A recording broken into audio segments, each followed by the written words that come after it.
Yesterday, December 7th, 1941, a date which will live in infamy. Oh, that was just a calamity. Dad was just, my dad's swear word was my stars, my stars. Everything was my stars, good or bad, it was my stars. And that next morning is Monday, and I have to go to Ludwig school.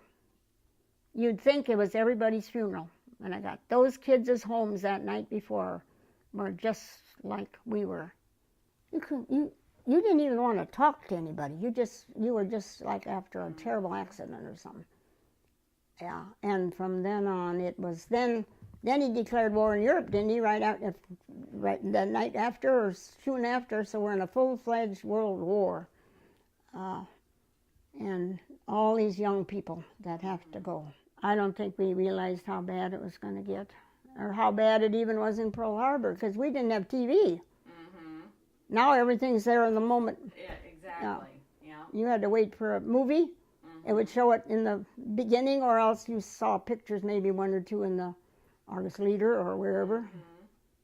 But the men that were going around here, it would be just one family hitting in another. And I was 19, 50, 20, I guess, and I said, the war was coming on. Vern says, let's get married. I'm not going to be a widow. I just am not. And he said, well, it's only going to last a year. And I said, oh. And of course, he was over there he went through Normandy Beach all the way to Berlin.